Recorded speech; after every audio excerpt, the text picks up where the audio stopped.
Hey everybody, it's Dale Jr. with my co-host TJ Majors back again. Another episode of the Dale Jr. Download. And TJ, we got a team in a tough spot right now.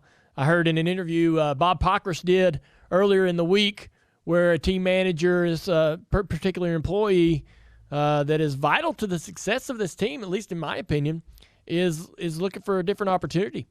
Yeah, that's a tough one, man. That's a really tough spot to be in for the race team, especially employee of that caliber. Big decision. Yeah, it is. What do you do? I mean, you could probably try to pay them more money to keep them there, but is that truly going to fix the problem long term? Maybe a year from now, you're back in the same boat with that person, looking for opportunities elsewhere. It's a frustrating situation to be because you feel like that everybody's getting paid fairly, but then somebody starts getting requests from outside. That's annoying. Yeah. Other teams are trying to hire away your people, and then they start to see, man, I've got more value than I realized, right? I want that value. I want to be paid that whether I'm staying here or going somewhere else. You've been in that position as a spotter where you've been sought after by multiple teams, and you've had to make the tough decision of leaving friends. Even me and you worked together for a long time, mm-hmm. Brad Keselowski, sure. And having to choose between that friendship and that relationship or going and taking another opportunity somewhere else with a new team. Yeah, I've been meaning to ask you if you're busy after this show because I think this is my last episode. Well, I'm not going to pay you more than you're making now, and I don't know that anyone else will either. But, hey, we're going to have some fun, and we'll see what happens with this sort of scenario. I'm of the opinion if you can afford it, you keep them. I mean, good people, hard good quality. By. Yeah, it's speed in your race car. You get what you pay for. Yep.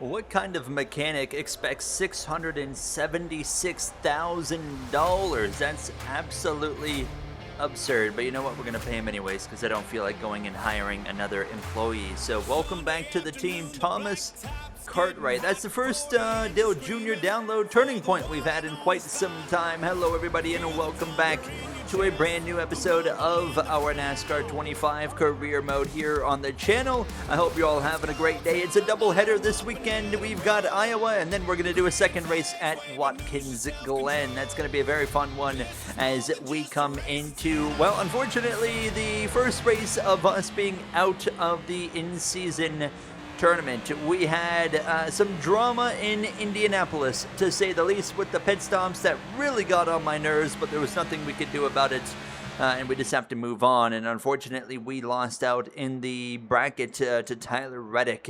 Reddick, of course, now goes against his boss man of Denny Hamlin here this weekend in Iowa.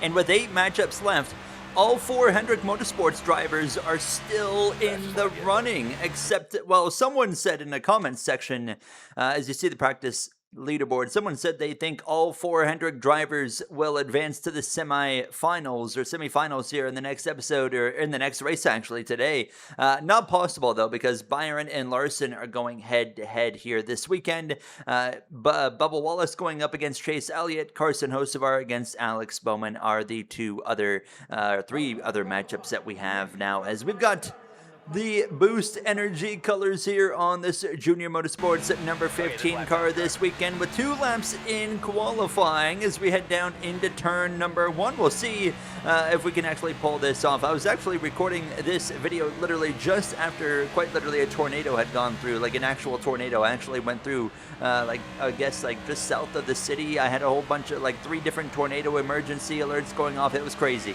but all is well.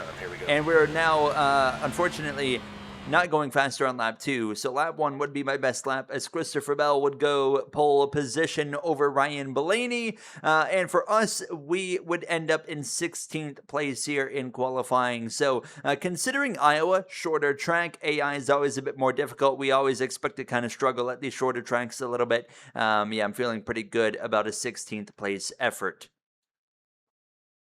Also, Trankhouse Racing had some exciting news this weekend as we are ready to go racing.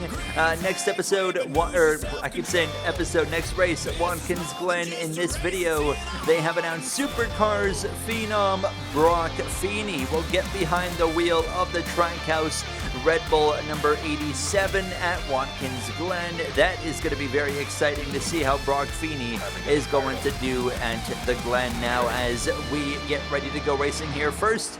At Iowa, Christopher Bell, one of the big three, leads the way to green, and we are underway here from Iowa Speedway for the Iowa Corn 350 as we head down into turn number 1 here, starting in row number 8 from P16. And this is going to be a very long haul kind of race. Just kind of got to stay in it. I feel like we're not going to have as much speed as I feel like we should be capable of. And we're definitely just going to have to fight this one out as this race progresses. We're just going to have to go for every spot we can, any gap, any hole that becomes available. We got to go for it, and we just got to be willing to do things we maybe aren't willing to do, like in terms of being a little bit more aggressive than we have been this season. Because, one thing we've done this season is really toned down the aggression a little bit, and I think it's worked. We were kind of a bit sloppy in the beginning part of the year, but we've really turned things up in a good way here as the season has progressed. Of course, 2 wins so far. 3 of you include the All-Star race, and of course want to get my 3rd points win here this weekend in Iowa or going into the next race in Watkins Glen. I feel like our road course program is getting better with Junior Motorsports, and I think going into Watkins Glen, we're going to have a real shot to run very well. And then, of course, we got the Charlotte Roval coming up in the chase, and then, next season when we come back around, to some of these road courses, with a better program here with Junior Motorsports, I think we're going to be in better position, going into Coda and, Sonoma and Chicago street courses as well, which those 3 road courses this season were more of building races to get the road course program where it needed to be. And I feel like Watkins Glen is going to be the first race where we can kind of showcase what we have on our road program. Also, I think next season, season 3 will be the last season of this career mode playthrough. The game kind of lacks stuff to do, and I feel like, we kind of got to call it there. We can't go in and we can't mod the paint scheme. So yeah, I can edit in technically with video editing my own roster moves, but at some point, you're looking at 3 seasons of the same cars. I feel like that's kind of the limit for me. So season 3 might, not a guarantee. If you guys want it, we could definitely go further, but at the same time, we might not be finishing up season 3 of this career mode until close to the release of NASCAR 26. So there's a real chance that NASCAR 26 is going to be on the verge of coming out, by the time we get to the end of season 3, because we're, barely past halfway here in the 2nd season. So we still got a long way to go as we are deep in battle, coming to the final lap of the stage with the likes of Chris Buescher and Michael McDowell as we head down into turn 1, and Buescher goes through on the inside. McDowell drops back, and I'm going to get around the outside of him, and we run currently 15th as we look to the outside of that 17 of Chris Buescher down this back straightaway. Into turn number 3 we go on his quarter panel, not quite enough to make it happen, and through 3 off turn 4, however, down the front straightaway to the line. It's going to be 15th place here in stage number 1. Christopher Bell dominates the stage as he continues to try to reel in William Byron atop the point standings here in Iowa. Now, as everyone's going to come into the pits for 4 tires and fuel, and we'll be getting ready to go for a restart to where we're going to have a much longer stage 2. Pitting now, fellas, be ready. We make very slight adjustments here on the wedge. Actually, no, I think I kept it the same, 46.5. Now, is that Ryan Blaney actually gives up 10 positions in the pits. Surprising, because we went accident-free, so it wasn't like he was repairing damage. So as we kick things off for the 2nd stage here from this Iowa Corn 350, we've got 35 laps of racing, basically double the length of stage 1. So a lot of racing to shape out here in stage 2 now. And up front, you've got Bell, you got Logano as well up there in the conversation. And as well, I'm using the same AI settings that Skylar recommended last episode that I use from Twitter.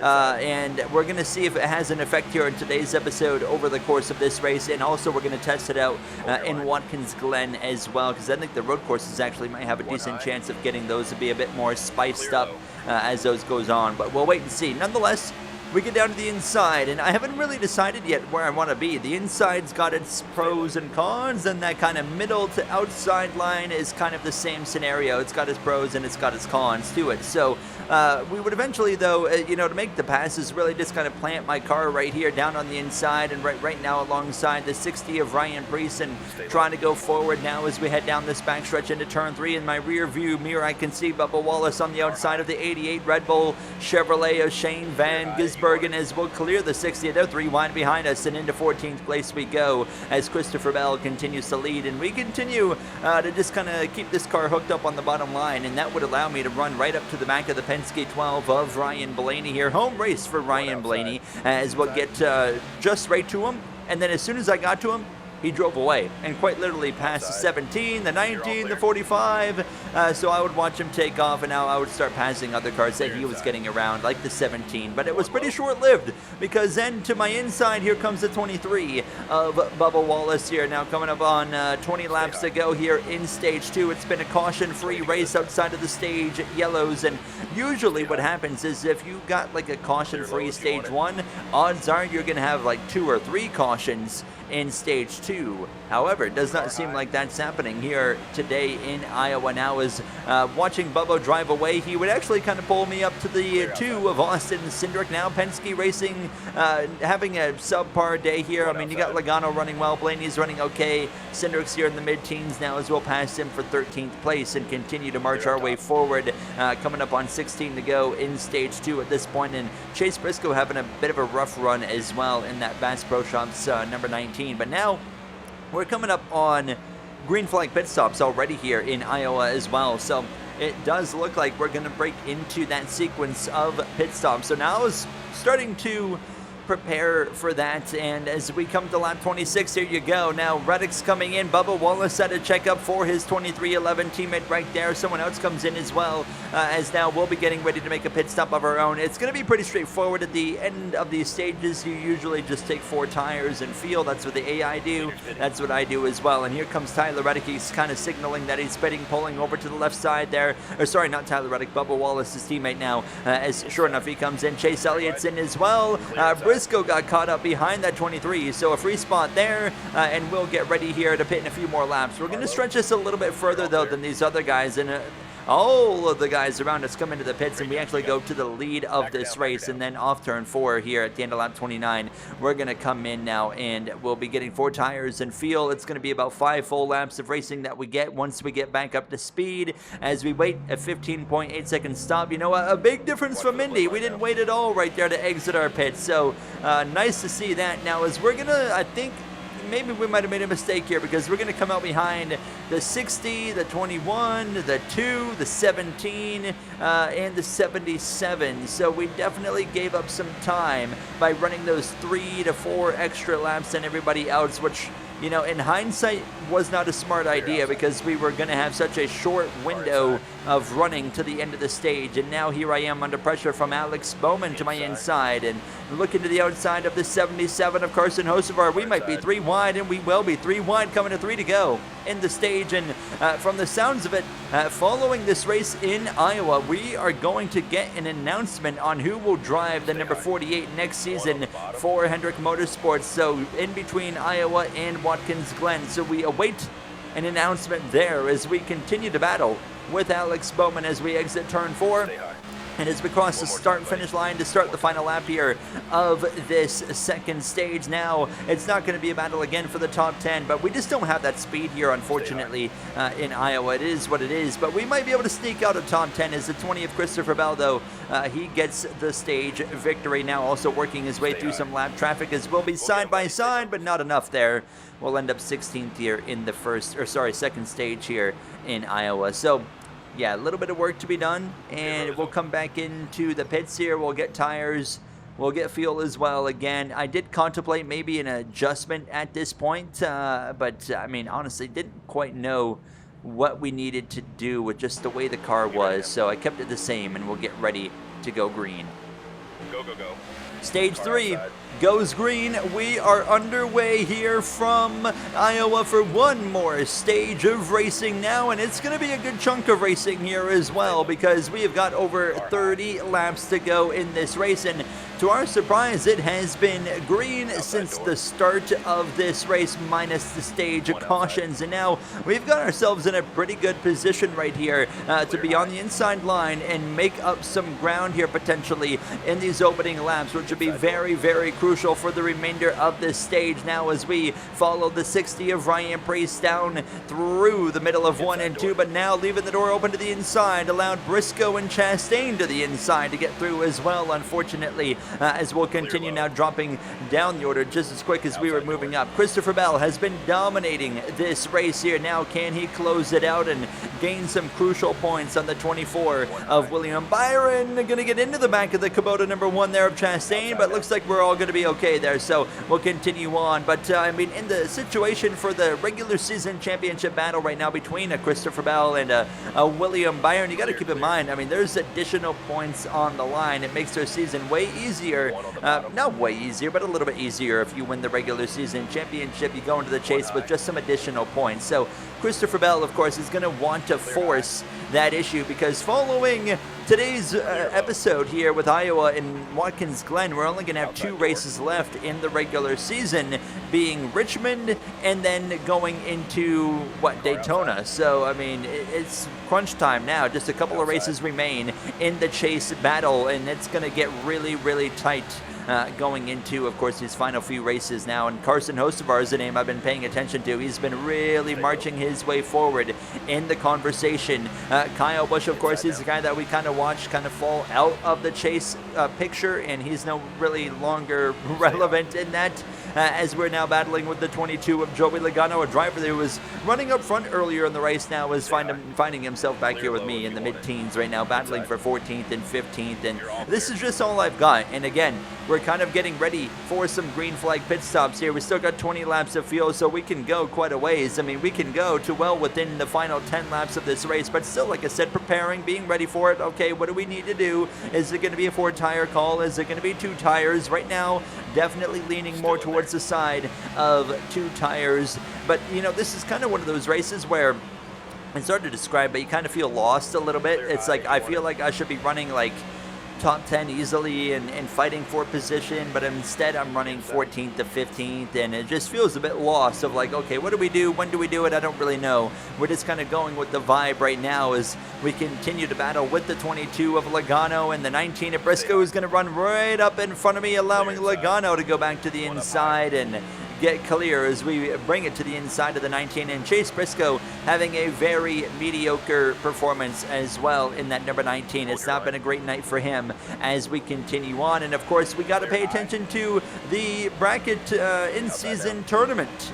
That is going to get very spicy here in these closing laps. And I mean, we're going to have, you know, drivers right here going into these green flag pit stops that might lose their bracket matchup because of this final pit stop, assuming the stays green, as we're 3 wide with Reddick and the 22 there of Joey Logano. And we're going to drift up the racetrack there nearly into the door of that 45. Fortunately, we don't. We keep it off him now as we continue. And an absolutely epic battle with the likes of Reddick and Logano now. But we obviously got clear of Logano. Now we clear Reddick and move up into P12. And now it's really time to start looking at some potential for pit stops. I don't think you're going to see drivers wait too much longer before they come in. Now I give it probably another 7 to 8 laps, and we're probably going to see some pit stops now as we're to the outside of that 2 of Austin Cindric now, as we are starting to really make this second higher up lane work just a little bit better as this run goes on, and we get a good run here off turn 4. We'll at least be dead even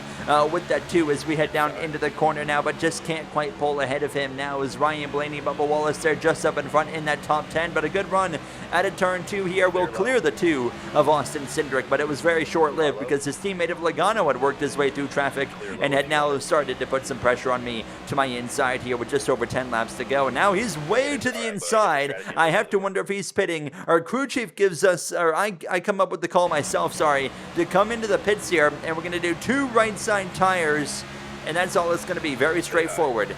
Clear bottom. Logano gets clear through 1, and now we get ready to come into the pits at the end of this lap. So we'll be coming in at the end of 77, approaching 78, as it will just get in line behind this 22 of Joey Logano now. And here comes the 23 of Bubba Wallace into the pits, and we're going to miss it. We're going to miss the pit lane. Oh my goodness. I just threw the race away. That is horrible. That is a massive mistake, and now I would have to bring it back around and try again. So we just gave up several seconds of time, and we fortunately do make it into the pits this time, but the damage is done. Indianapolis was all on the game. It was stupid. Unfortunately, this time it was all on me, and that is not fun when you are the one that makes the mistake. So after all that, I mean, also one thing that I'm finding here is I think the AI took no tires. I think they only took fuel, because I've quite literally got Cody Ware on my back bumper and the 66. But fortunately, we would immediately drive away and start making passes, and we are actually quite literally on rails, to be honest, right now, and making some good gains here. So passing Daniel Suarez in that Spire 7 around the outside, and by the time everything had cycled through, we were 24th to 25th, and we were now just trying to utilize these 2 tires to our best. I mean, very frustrating, of course, making that mistake and, made a mediocre race really bad. And the question now is, coming up on 5 laps to go, just how far can we get through this order? Christopher Bell has dominated from start to finish. It looks like he's on cruise control as we do break into the top 20, passing the 99 of Connor Zilish. We would run down Hocevar and pass him, and we got Eric Jones right here, who we're going to run down and pass as well, but I think that's as far as we're going to get, because Chastain's a little ways down the road as we come through to the start-finish line now with just a couple laps to go at this point now. Christopher Bell in control from the drop of the green flag. We are going to go, for the first time all season long, incident-free here in Iowa as we come through to the final lap. Only 2 cautions, and both for stages now, not a single crash. Now as Christopher Bell off turn 4 is going to come through to take victory here from Iowa. How about it, Christopher Bell and team there? And that's going to be a win as well for some of our members on the Joe Gibbs team, specifically Glenn Lawrence there, the spotter for Christopher Bell. That's going to be his 7th win as a member, a pit crew member, as we end up here in 18th place. As you'll see the rest of your finishing order. How about Brad Keselowski? A very important top 5 for a bubble driver. We will be taking a look at the points after this race. Hocevar gives up some ground there in 20th place in the bubble, as you see the rest of the leaderboard. And as we go straight into Watkins Glen, we also need to take a look at the in-season tournament. And you will see right there, Byron, of course, moves on to go against Denny Hamlin. Byron beat Larson, Hamlin beat Reddick, and then Chase Elliott beat Bubba Wallace to go head-to-head now against his teammate of Alex Bowman, who beat Carson Hocevar. So, well, you've got a 75% chance of a Hendrick Motorsports driver now winning this in-season tournament of $3 million. Denny Hamlin, the lone non-Hendrick driver in this conversation, but now they have to go on to a road course of Watkins Glen.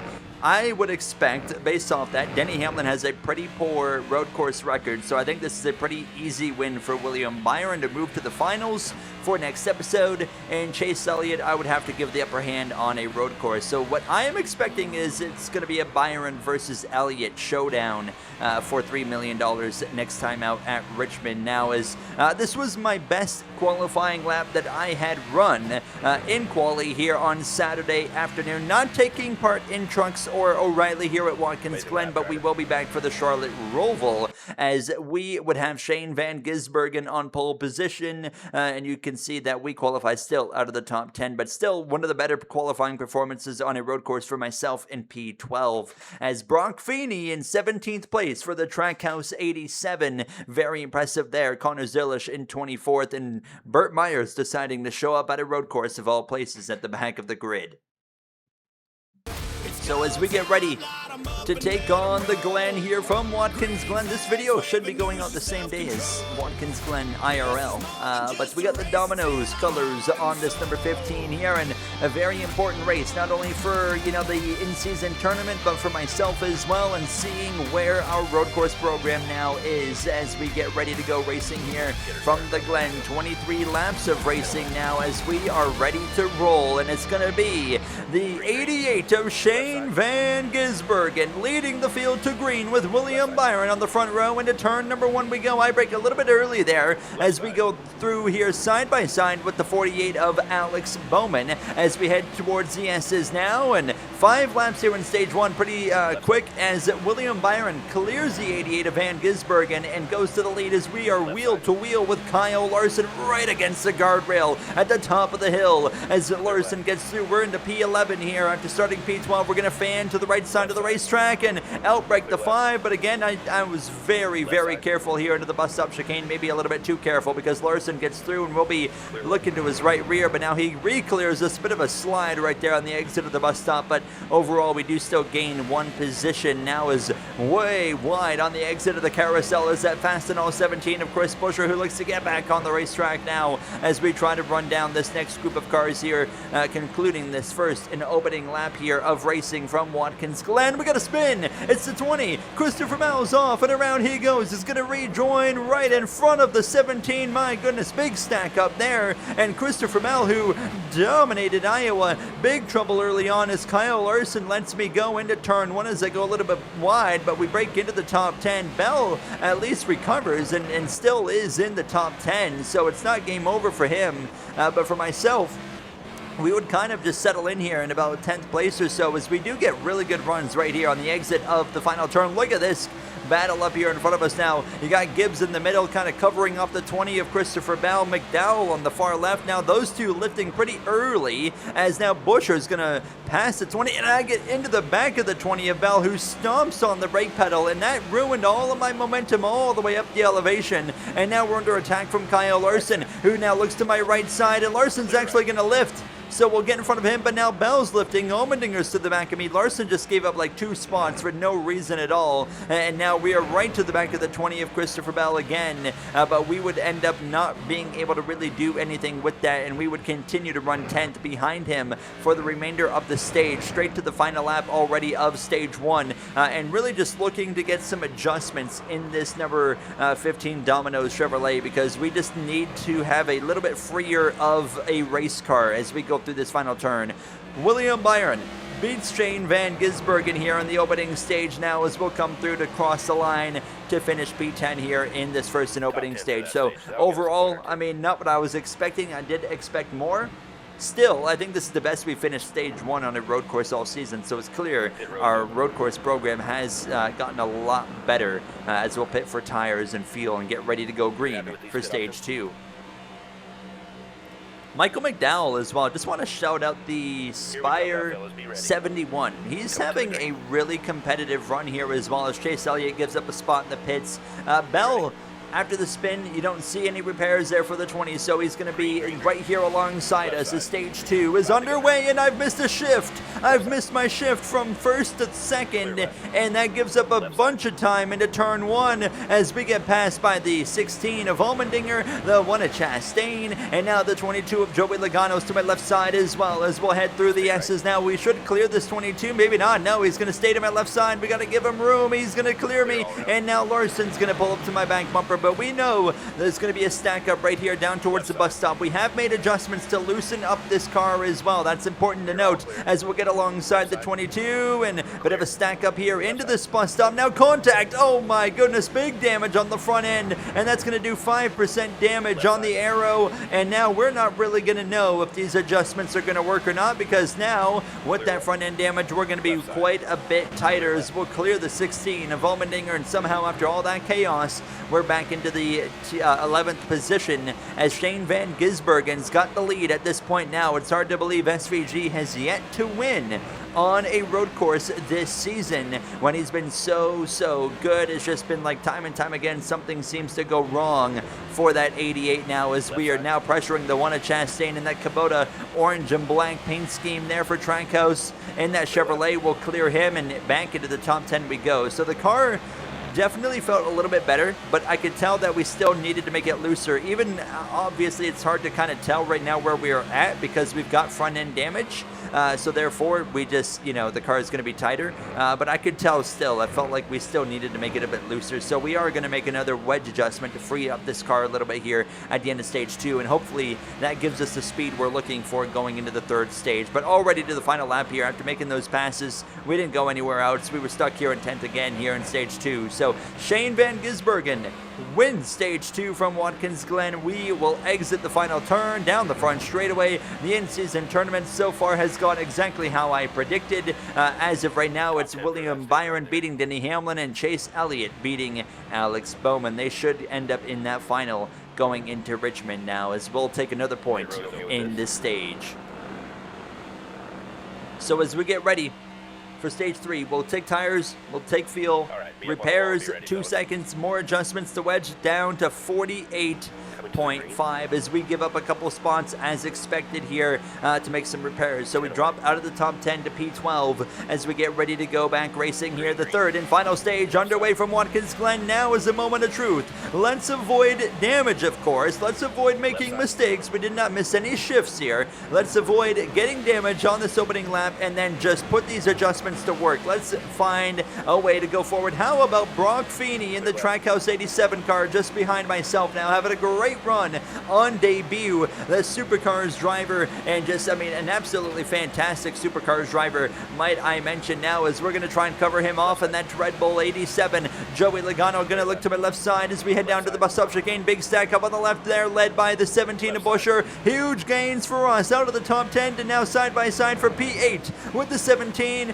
Clear of the 2024 winner of this race now, and up front they are absolutely scrapping. SVG has dropped to 4th on this opening lap, and we have a new leader. Tyler Reddick leads over the 24 of William Byron, and he's pulling away. McDowell is in 3rd. Van Gisbergen in P4 as we get a run on the back of the 1 of Ross Chastain as we head down towards turn number 1, and now we've got ourselves in the conversation to get a really solid result now as Tyler Reddick looking for his first win of the entirety of this career mode now, as we'll be alongside Chastain as we head up the S's. Gonna run him tight, but gonna make sure that we do leave him adequate amount of spaces. Van Gisbergen's around in a dangerous position. We lift. We get to the right side of the track now. We stay green. Looks like no one else is involved. I saw the 54 get a piece of it, but I had to lift to make sure we avoided that because we were in a really bad spot. That is such a dangerous location for a crash here at Watkins Glen, but we stay green, and Shane Van Gisbergen's luck at these road courses just does not get any better. In fact, it's only gotten worse as this season has progressed. And now, finally, coming to 10 laps to go in this race. Again, right on the back of the 1 at Chastain, the adjustments that we have made have definitely made a difference because we are on the move, and now to the right side instead of to the left, we're going to go to the right, and this should allow us to get clear, and it will. We're into P6 in the closing laps, but we do need to make a pit stop here in stage 3. That's something to note as well. Chastain gonna lean on me. I'm gonna make sure we block him now. He wants to make a move. I'm gonna shut the door, and he's gonna lift early. They love to do that when they're on the right side of the track, and that's gonna allow Chris Buescher to get past him as Elliott there in front of us going past the 19 of Briscoe. But Chris Buescher would very quickly, after passing Ross Chastain, drive right up to the back of my Domino's number 15 Chevrolet here.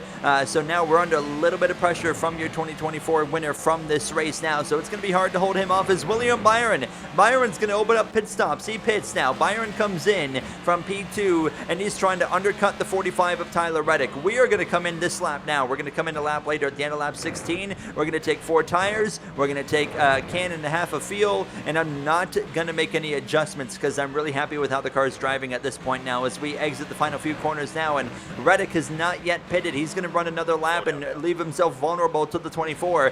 Now McDowell comes in. We're going to follow the 71. Michael McDowell having a great run here. Top 5 day going in Watkins Glen. But it's going to be 4 tires. Waiting. 16-0. We go immediately. There goes McDowell. And then we're going to follow suit. Buescher a little ways behind us as well. As we are pitting, though, at least a lap earlier than Chase Elliott and Chase Briscoe. So I'm going to be curious to see where we cycle out compared to those two guys And we'll find out here in just a matter of a few moments now as we roll through here towards the end of lap 17 and just trying my best to run down Michael McDowell and William Byron's far down the road. We got nothing for him. As here we go, Chase Elliott and both Briscoe have come into the pits, and as we head through turn 1, we're going to see it's going to be close. We're going to be in front of Briscoe, I think. Yes, we are, but Chase Elliott's going to come out just in front of me as we head through these S's now, and McDowell is clear of the 9 as we continue to follow Chase Elliott, who goes around, and big crash coming here into the guardrail, and now he's going to collect the 19 of Chase Briscoe, who's going to go around as well. This might be a caution on relaxed yellows. It's rare, but we are going to get a caution, and oh my goodness, Tyler Reddick had not yet pitted. He's going to have to pit, and that changes everything because that's going to catapult William Byron to the lead of this race. And Michael McDowell is going to be front row. We're going to be P3 because, yeah, I mean, Reddick and all these other guys have to pit. We are P3, and I think this is going to be NASCAR overtime. Oh my goodness, here we go. McDowell is going to have the advantage. He has the preferred lane.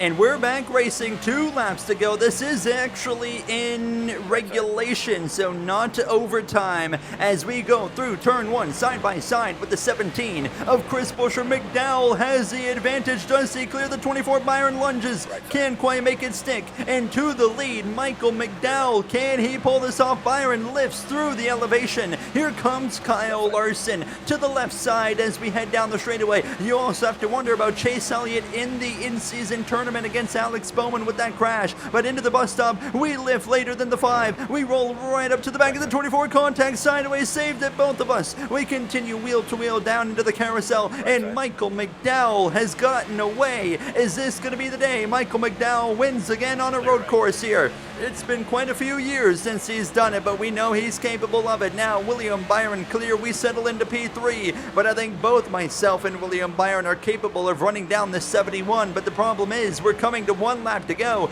Do we have enough time as we go through this final turn? Great run out of the corner now, right to the back of the Raptor Chevrolet, looking to the inside, but it's not going to be a move that we can make because as we head to the start-finish line, he pulls away with 1 lap to go here from Watkins Glen, right to the back of the 24 of William Byron. Through 1, though, it's going to be a decent run, but not going to be enough to make a move. We're just going to stay in line behind him and follow him up the elevation. Unfortunately, though, he's going to drive away.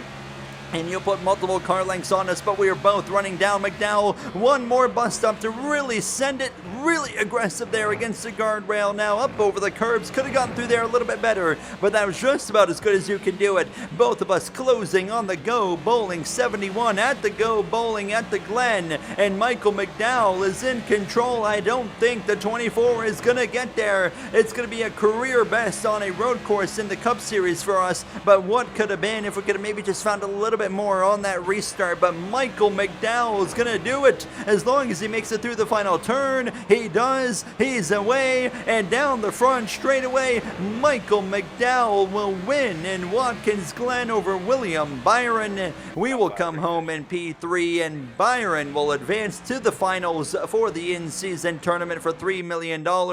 Chase Elliott, even after the crash, still ends up in 9th, meaning he beats his teammate of Alex Bowman, and therefore it will be a Hendrick 1v1 as Brock Feeney is well in P12. Great effort for him, but it will be as well, like I said, Byron versus Chase Elliott for $3 million in the in-season tournament going into next episode. What a race. That was absolutely awesome. You see, of course, the points, the bubble situation, very interesting there. Michael McDowell as well. He's not like a far stretch out and actually makes up some good points here as well. Brad Keselowski, of course, with a great points day in Iowa, makes some gains. It's going to get really, really interesting, going into these final 2 races of this regular season. And next episode, we will determine an in-season bracket tournament champion and, of course, get ready to set things up for the regular season finale in Daytona. That does it for me. I'll see you guys in the next one. Thank you for watching, and have a great day. The night started off typical.